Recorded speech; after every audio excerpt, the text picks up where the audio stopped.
दिन पहले national farmers day पे, किसान दिवस पे, आम आदमी पार्टी ने एक बहुत बड़ी, बहुत ही महत्वपूर्ण इम्पॉर्टेंट अनाउंसमेंट की थी कि हम देश के किसान को एक और सेवा, एक और सहायता देना चाहते हैं, और वो है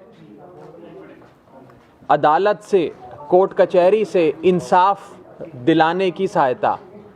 हमारे देश के किसान को हमारे बड़े बुजुर्ग, हमारे नौजवान जो सिंगू बॉर्डर पे बैठे हैं, टीकरी बॉर्डर पे बैठे हैं, हकों की लड़ाई लड़ रहे हैं, संघर्ष कर रहे हैं, उनको लगातार भारतीय जनता पार्टी, भाजपा के नेता कभी आतंकवादी कहते हैं, कभी उन्हें चीन और पाकिस्तान का एजेंट कहते हैं, कभी उन्हें दलाल कहते हैं, न जाने क्या क्या कहते हैं। और बीजेपी के द्वारा इस पूरे संघर्ष को, इस फार्मर्स मूवमेंट को बदनाम करने के लिए, इसे डिफेम करने के लिए एक षड्यंत्र चलाया जा रहा है, कंस्पिरेसी चलाई जा रही है, और बड़े ही सोचे समझे तरीके से इसको अंजाम दिया जा रहा है।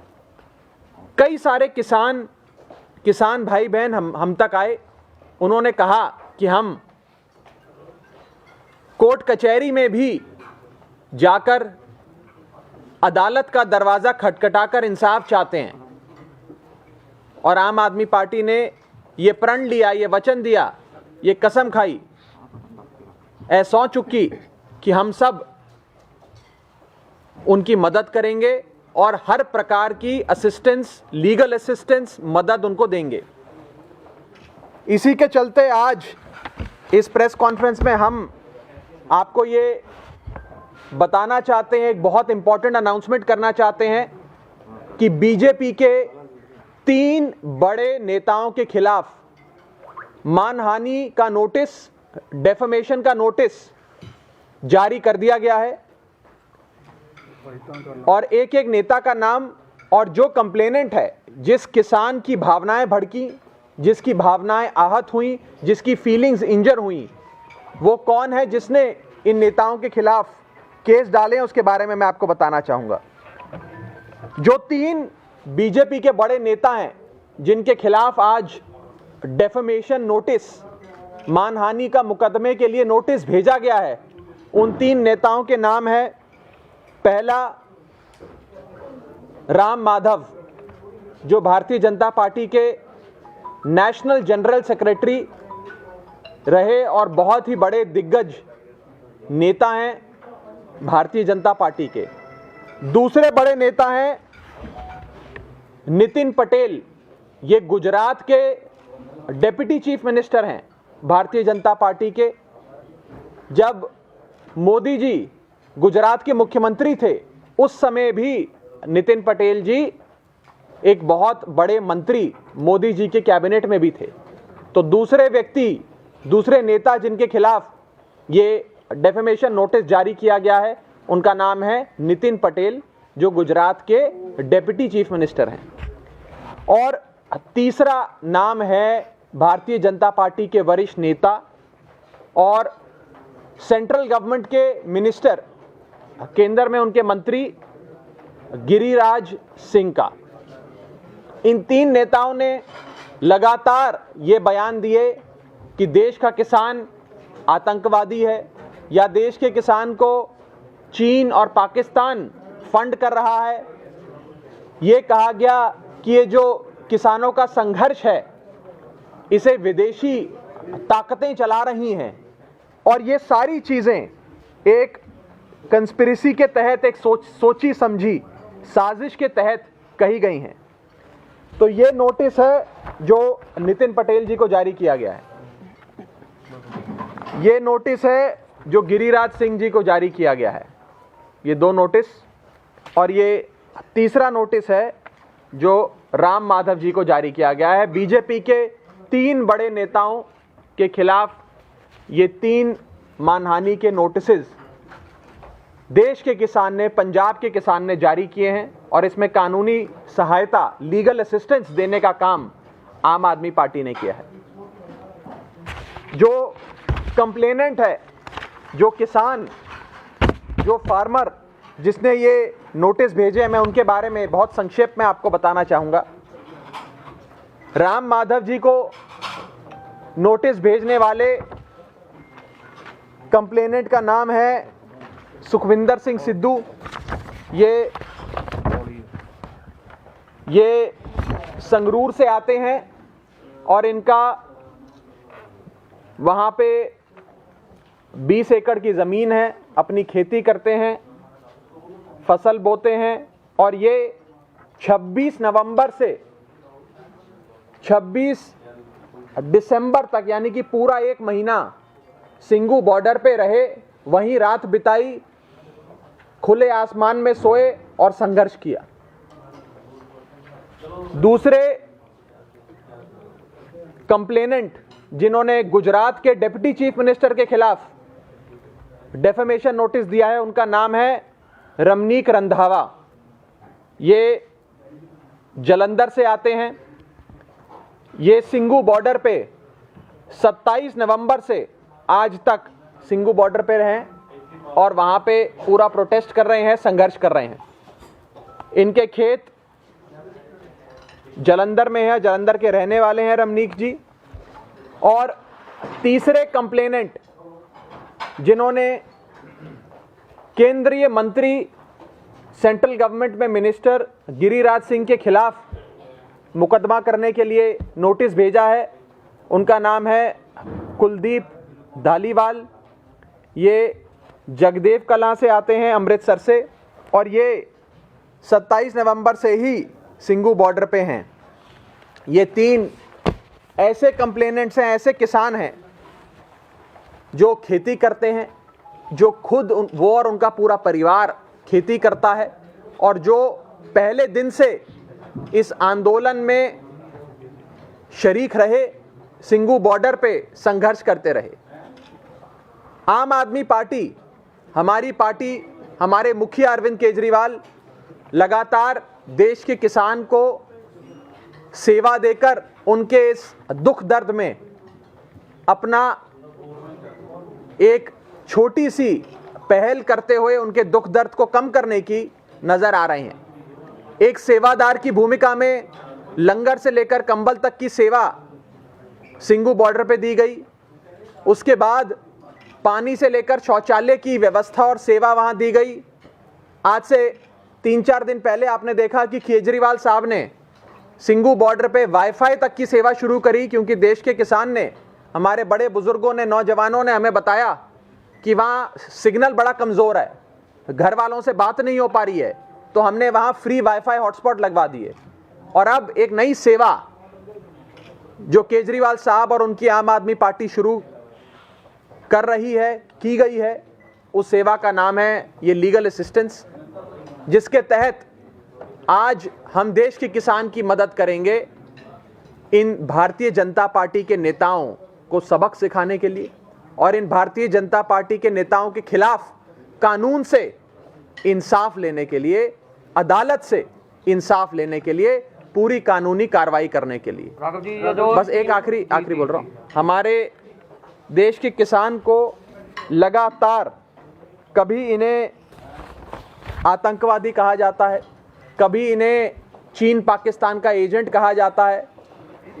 हम जय जवान जय किसान के नारे वाले देश में रहते हैं, उस देश में रहते हैं जिस देश में सदैव से किसान को, अन्नदाता को भगवान माना गया है, देवता माना गया है, उसकी पूजा की गई है, उसका आदर सत्कार किया गया है।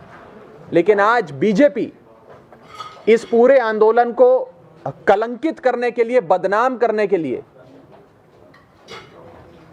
तौमता लगाने के लिए इस आंदोलन पे लगातार षड्यंत्र रच रही है और उस षड्यंत्र का सामना और उसका पर्दाफाश करने के लिए अब देश का किसान आगे बढ़ रहा है और उसमें जो भी जिम्मेदारी आम आदमी पार्टी और अरविंद केजरीवाल जी निभा सकेंगे, वो जिम्मेदारी हम निभाने के लिए तैयार हैं। राघव जी, ये जो 3 कंप्लेंट आपने बताए हैं, ये 32 किसान जत्थेबंदियों से रिलेटेड है या उनसे हटके है? देखिए, या कहीं ना कहीं राजनीति से प्रेरित नहीं, मैं इसे जत्थेबंदियों से नहीं देख रहा। मैं ये कहना चाहता हूं कि ये 3 कंप्लेनेंट जो हैं, जो ये मानहानि का मुकदमा दर्ज कराते हैं, दर्ज कराने से पहले नोटिस देते हैं, ये 3 पंजाब के लोग हैं, पंजाब का किसान है, सालों से इनका परिवार खेती कर रहा है, किसानी कर रहा है, और ये शुरू से सिंगू बॉर्डर पे आंदोलन भी कर रहे हैं, और इनकी भावनाएं आहत हुई हैं जब ये कहा जाता है कि सिंगू बॉर्डर पे बैठा बंदा, किसान जो संघर्ष कर रहा है, वो आतंकवादी है, वो चीन का एजेंट, पाकिस्तान का एजेंट है। तो इनकी भावनाएं भड़की, जैसे आपकी और हम सबकी भड़की, और उन्होंने ये ठान लिया कि हम बीजेपी के नेताओं को सबक सिखाएंगे, सड़क से लेकर संसद तक, संसद से लेकर अदालत तक, हर जगह इनको मुंह की खानी पड़ेगी और इनका पर्दाफाश हम करेंगे। आम आदमी पार्टी से संबंधित है ये लोग जो आप बोल रहे हो, पंजाब के लोग हैं आम आदमी पार्टी, क्योंकि आम आदमी पार्टी प्रेस कॉन्फ्रेंस कर रही है ना उन लोगों को लेकर। ये लोग किसान हैं, इन लोगों का किसी राजनीतिक दल से या उनको राजनीतिक चश्मे से देखना ठीक नहीं होगा, लेकिन हाँ, जहां तक सहायता की बात है, हमसे जो किसान सहायता मांग रहा है, कानूनी सहायता, हम एक पॉलिटिकल पार्टी हैं, सक्षम पॉलिटिकल पार्टी हैं, हमारे पास रिसोर्सेज भी हैं, लीगल असिस्टेंस भी है, और अगर हम सेवा करना चाहें, वो हमसे सेवा लेना चाहें, तो हम तैयार हैं। लेकिन किसान तो कह रहे हैं किसी भी राजनीतिक पार्टी की एंट्री नहीं, मैं तो बिल्कुल नहीं है, और ये पाक साफ आंदोलन है, इसको राजनीतिक चश्मे से भी देखना गलत है, और बहुत ही अच्छा है कि कोई राजनेता मंच पे अलाउड नहीं है। मैं व्यक्तिगत तौर पे भी और पार्टी के तौर पे भी इस बात का समर्थन करता हूं, लेकिन ऐसा नहीं है कि केवल हम ही डाल रहे हैं, ऐसा भी होगा, और मुझे लगता है हो रहा है, कि लोग जो किसान सक्षम है, जो खुद केस करना चाहता है, वो खुद भी कर रहा है, और जो हमारे माध्यम से केस करना चाहता है, वो हमसे मदद मांग रहा है। आपके माध्यम से हुआ है सर? ये हमारे माध्यम से हुआ। आपके वकील की तरफ से जत्थेबंदियों को इसके पीछे आना चाहिए था। देखिए, ये उनका विचार, वो आप उनसे सवाल पूछ सकते हैं। मुझे लगता है कि आज पूरे पंजाब की, पूरे देश की भावनाएं आहत हुई हैं, उत्तेजित हुई हैं। ऐसे लाइबलस, डेफेमेटरी, डेरोगेटरी, स्कैंडलस रिमार्क्स जो बीजेपी के नेता लगातार देश के अन्नदाता के लिए, किसान और किसानी के लिए लगातार दे रहे हैं, इससे हर व्यक्ति का मन थोड़ा सा तो, और सबकी भावनाएं थोड़ी सी तो आहत होती हैं। 4 तारीख को मीटिंग होने जा रही है एक बार फिर से केंद्र सरकार के साथ, लगता है कोई हल निकल पाएगा? क्योंकि 2 जो मांगे हैं तकरीबन मान ली गई हैं उनकी, देखिए, किसानों की। अभी हाथी फंसा हुआ है, हाथी की पूंछ निकली है, असली बात तो हाथी की है। हाथी जब तक नहीं निकलेगा तब तक क्या मसला सॉल्व होगा? और कहीं ना कहीं बीजेपी की सरकार ने, मोदी ने, प्रधानमंत्री मोदी ने इस पूरी लड़ाई को अहम की लड़ाई बना लिया, ईगो बैटल बना लिया है। देश के किसान के साथ एक ईगो की लड़ाई चल रही है। मुझे लगता है कि मोदी साहब को और उनकी सरकार को थोड़ी सी अकल देश का किसान और हम लोग मिलकर दें, ताकि वो ये समझ सकें कि कितना गलत वो लोग कर रहे हैं, और जल्द से जल्द किसान की मांगों को मांगे, ये 3 काले कानून खारिज हों। राघव जी, बिट्टू पर एफआईआर दर्ज हुई है दिल्ली में, कैसे देख रहे हो उसको? नहीं, उस पर मैं कुछ नहीं बोलना चाहता।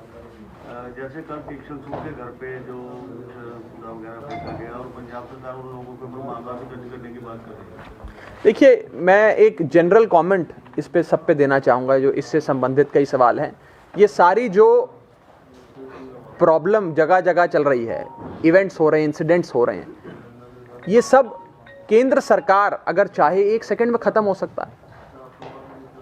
जब हमसे भी पूछा जाता था, जब हम दिल्ली में थे, कि दिल्ली का बॉर्डर बंद है तो सामान नहीं आ रहा, एसेंशियल कमोडिटीज़ नहीं आ रही, हमने कहा भैया ये सारी जो समस्या है, ये तो केंद्र सरकार द्वारा बनाई गई है। केंद्र सरकार चाहे तो 1 मिनट में हल हो सकती है। इतना ही तो करना है कि ये अश्योरेंस देनी है कि ये 3 काले कानून खारिज हो जाएंगे। लेकिन न जाने क्यों केंद्र सरकार अड़ी हुई है और देश के किसान से बदला ले रही है। मैं तो आज, मैंने पहले भी कहा और मैं आज खुद फिर कहता हूं इस प्रेस कॉन्फ्रेंस के माध्यम से, कि मोदी जी, आप या आपका कोई भी एक मंत्री अगर हिम्मत है तो एक रात खुले आसमान में सिंगू बॉर्डर पे सो के दिखाओ, सड़क पे, तो पता लगे कि देश का किसान किस बुरे हालात से गुजर रहा है, कैसे संघर्ष कर रहा है, अपने हकों की लड़ाई लड़ रहा है। राघव जी, पंजाब के मुख्यमंत्री ने कहा है कि जो आम आदमी पार्टी है वो दिल्ली में कुछ बोल रही है कीर्ति ने और पंजाब में कुछ और बोल रही है, डबल स्टैंडर्ड का खेल खेल रही है। आपका इसके बारे में क्या प्रतिक्रिया है? मुझे लगता है कि अंग्रेजी में जिसे कहते हैं text book example of double standards अगर कोई है, पराकाष्ठा अगर कोई डबल स्टैंडर्ड्स की है, कोई एपिटमाइज करता है डबल स्टैंडर्ड्स को, तो उस व्यक्ति का नाम है कैप्टन अमरिंदर सिंह।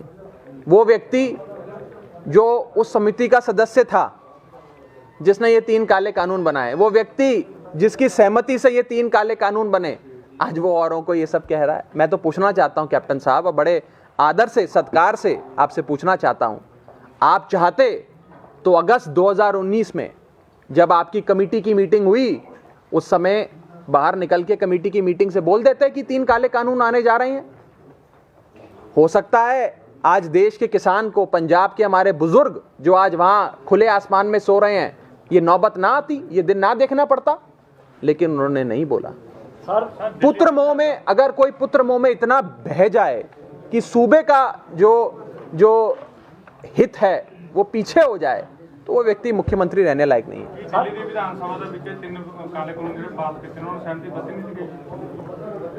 दिल्ली में 3 काले कानूनों को फाड़कर मुख्यमंत्री अरविंद केजरीवाल जी ने ये साबित किया कि हम देश के 62 करोड़ किसान के साथ हैं। उससे पहले तो पास किया। मैं आ जाता हूँ, मैं उसी पे आ जाता हूँ। उसी बात, केंद्र सरकार द्वारा प्रपोज किया गया कानून और पार्लियामेंट द्वारा पास किया गया कानून, जिस पे पार्लियामेंट की मोहर लग जाती है, राष्ट्रपति हस्ताक्षर कर देता है, वो पूरे देश भर में लागू होता है। मैं आपको एग्जांपल देता हूं। मैं पेशे से चार्टेड अकाउंटेंट हूं। हम इनकम टैक्स के कानून को खूब पढ़ते हैं दिन रात। इनकम टैक्स का कानून जब केंद्र सरकार लाई और पार्लियामेंट ने मोहर लगाई, उसे पास किया, तो वो पूरे देश भर में लागू हो गया। किसी राज्य के पास ये शक्ति नहीं होती कि खड़ा होकर बोले कि मैं केंद्र के कानून को लागू नहीं होने दूंगा। अगर ऐसा होता, अगर राज्य के पास ये पावर होती, तो आज पंजाब का किसान कैप्टन साहब के महल के बाहर बैठा होता और बोल रहा होता कि महाराजा इन 3 काले कानूनों को मत लागू कर देना हमारे सूबे में। ऐसा नहीं है, क्योंकि मैं आ रहा हूं, उसी पे आ रहा हूं, मैं उसी का जवाब दे रहा हूं। तो वो 3 काले कानून, मैं वही आप ही का जवाब दे रहा हूं। वो 3 काले कानून पूरे देश भर में लागू हो गए।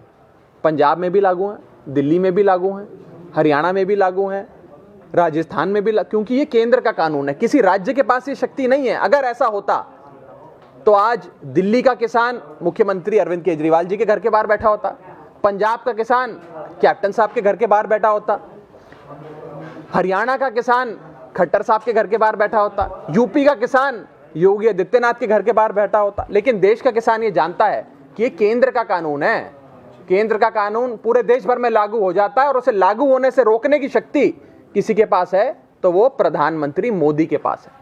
राघव जी का सवाल छोटा जा, दिल्ली धरने दौरान 40 ਤੋਂ ਜ਼ਿਆਦਾ ਸ਼ਹੀਦ ਹੋ ਚੁੱਕੇ ਨੇ ਕਿਸਾਨ, ਕਿ ਇਹਨਾਂ ਦੇ ਖਿਲਾਫ ਭਾਜਪਾ ਨੂੰ ਜ਼ਿੰਮੇਵਾਰ ਠਹਿਰਾਉਂਦੇ ਤੇ ਕਾਰਵਾਈ ਹੋਣੀ ਚਾਹੀਦੀ ਕਿ ਨਹੀਂ ਹੋਣੀ, ਕਾਨੂੰਨੀ नोटिस।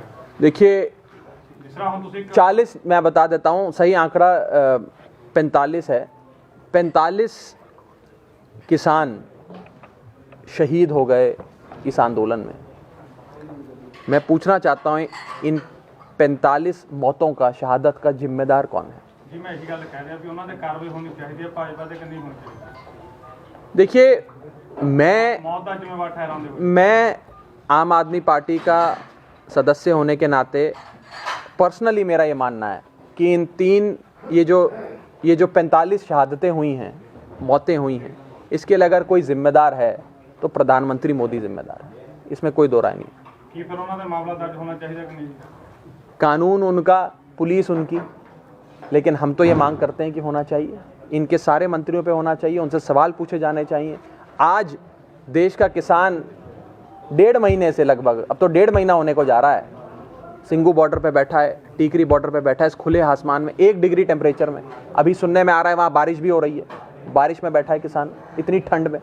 तो मोदी साहब अपना एक मंत्री तो भेजे वहां, वो 2 घंटा बैठ के दिखाए खुले आसमान में, पता लग जाए। सरकार कह रही है कि ये कानून रद्द नहीं होंगे, अगर रद्द करते हैं तो आने वाले दिनों में एजिटेशन ऐसे और भी देखने को मिल सकते हैं। और दूसरी तरफ बात की जाएगा 2022 की विधानसभा चुनाव की, तो आम आदमी पार्टी तो अपना बेस बना रही है पंजाब में, चाहे अकाली दल है या कांग्रेस है, कोई भी पार्टी है, तो किसानों को कंधे पर रख के वो चलाने की कोशिश कर रही है, अपना बेस बना रही है इस हिसाब से। देखिए, मैं इस आंदोलन को तो राजनीति से नहीं देखता, लेकिन जहां तक आपने पॉलिटिकल पार्टियों की बात करी, कैप्टन साहब के बारे में तो मैंने बताया कि वो तो सबसे बड़े, मैं कहूँ, text book example of double speak, double standards निकले। वो चाहते तो अगस्त 2019 में आगाह कर सकते थे देश को, बल्कि उन्होंने तो अपनी सहमति दे डाली इन 3 काले कानूनों के बनाने के हक में। और जहाँ तक बाकी पार्टियों का सवाल है पंजाब की, बीजेपी का तो सुपड़ा साफ है, लोग नफरत करते हैं। और अकाली दल वो पार्टी जो सदैव से, शुरू से बीजेपी के साथ रही। जब इस कानून की बात हुई उस समय भी बीजेपी के साथ थे, जब इस कानून का ड्राफ्ट बना उस समय भी बीजेपी के साथ थे, जब ये कानून कैबिनेट में आया उस समय भी बीजेपी के साथ थे, जब ये कानून कैबिनेट में पास हो गया तो भी बीजेपी के साथ थे, ये कानून लोकसभा में आया तो भी बीजेपी के साथ थे, लोकसभा में पास हुआ तो भी बीजेपी के साथ थे, राज्यसभा में गया तो भी बीजेपी के साथ थे, राज्यसभा में पास हुआ तो भी बीजेपी के साथ थे। ये तो सारा समय अकाली दल भाजपा के साथ था। वो तो जब किसान जत्थेबंदियां इनके घर के बाहर बैठ गईं और इनका घर से निकलना मुश्किल हो गया तो इन्हें समझ में आया और बड़े दिल पे पत्थर रख के भारी मन से इन्होंने एक टेम्पररी डिवोर्स बीजेपी के साथ किया है। अकाली दल, मेरा अपना ये मानना है, मैं कोई बहुत बड़ा नेता नहीं हूँ, मेरी छोटी सी राजनीतिक समझ है, छोटा सा अनुभव है, लेकिन मुझे नहीं लगता कि अकाली दल से ज़्यादा हेटेड पॉलिटिकल पार्टी कोई इस देश में है। अगर एक अवार्ड मिलना चाहिए मोस्ट हेटेड पॉलिटिकल पार्टी का, तो वो अकाली दल को मिलना चाहिए।